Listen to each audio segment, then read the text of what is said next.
Hey best friends! It's your girl Crystal Adama, blog of crystaladama.com. So when you're done watching this informational video, I need you guys to go check out my blog.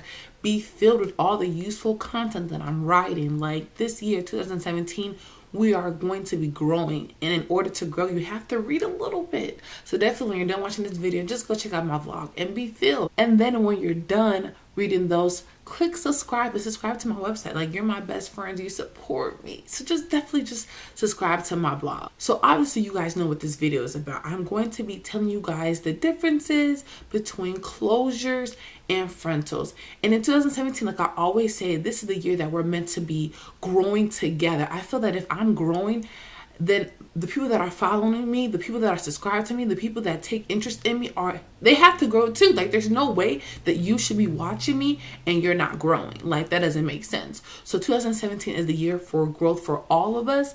And to grow, especially with making sure that our hair is on point, we need to have a stern foundation. Now, I know a lot of you guys are like, well, I know the difference between a closure and a frontal. Yeah, but you might learn some things in this video. So definitely just watch the whole video, learn, be filled, because 2017, we have to kill. We literally have to kill. So you have to watch this video and be filled. Okay, so I did take notes, so I might be looking at my phone, but hey, y'all get the point. Y'all get it. So the first thing I want to say is the sizes. The sizes of a closure comes in a variety of sizes. So the first size, which is considered the small closure, comes in a 2.5 by 14 inches. The next one, which is considered large, comes in a 5.5 by 5 inches. And I've also seen different closures that are 4 by 4. So basically, depending on the company, I guess depends on the size that you get. So make sure, if you have a preference on the size that you want, be sure to just be clear when you are ordering your closures.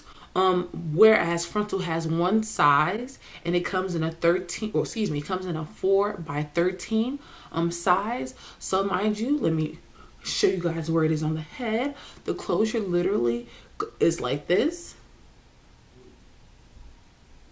whereas frontals go from here to here. So the next thing I definitely want to discuss is the material. Okay, so basically, I know you guys have heard of silk or lace. So lace only comes with the frontals that I've seen, but for closures, they can come in silk and lace. I personally like lace, Silk is supposed to represent a realistic hairline, but then it just, I personally would opt for the lace when I am given the option of a lace or a silk. But definitely do your own research so you can know which one betters you, which one you like better, which one fits your personal need. But if you're going on what I like, I personally like lace than silk. So the next thing that we have to discuss is the parting. So the parting for the closure, it has 3 types of parts. Okay, so it comes in a middle part, a free part, and a 3 closure part.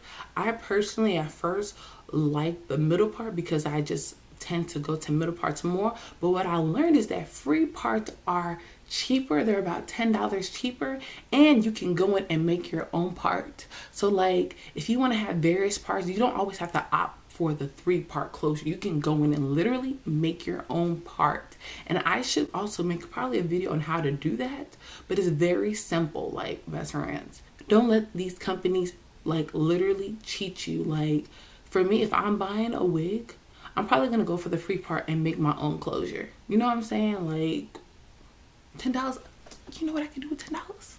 Whereas frontals, you can literally part your hair wherever you want. And that's why there's like a big phenomenon with like with frontals, because literally instead of being restricted to this like little space that you have, you can literally part it right here if you want it, part right here if you want it, part right here, like anywhere you want, you can literally part it. And that's the blessing and the love with frontals.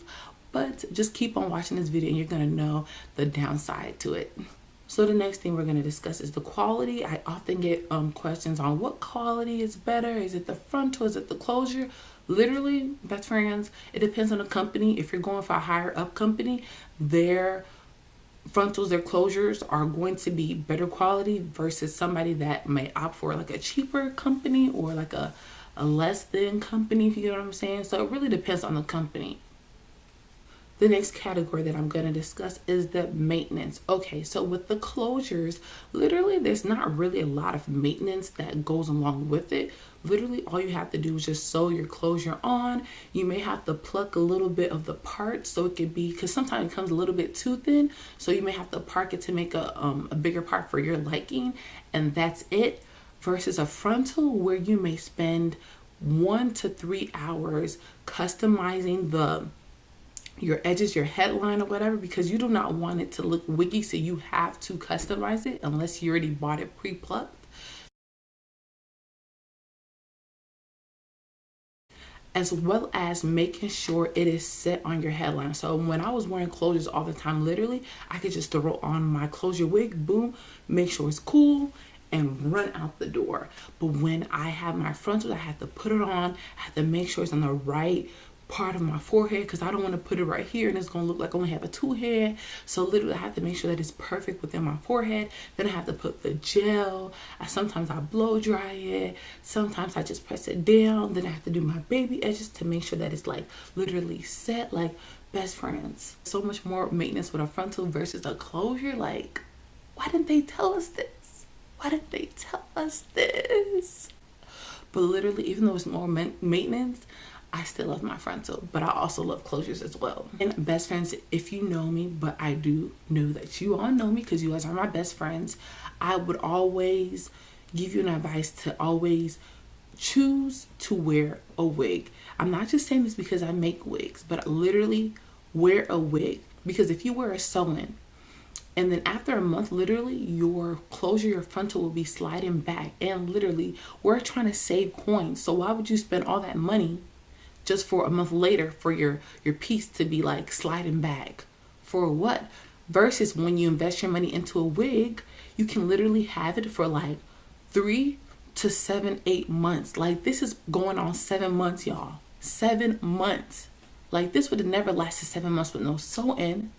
And also, if you guys find the right wig stylist that has very inexpensive prices, you can also catch that deal.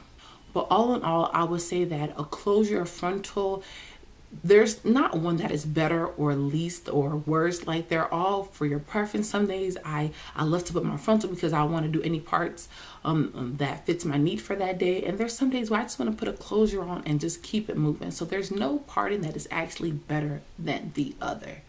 So best friends, I hope that this video helped you.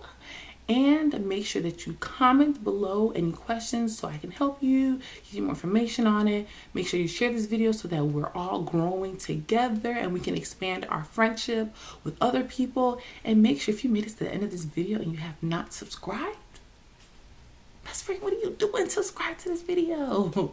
So I would hope to see you in my next one. I really just can't wait to see you. And I want to say bye, best friend.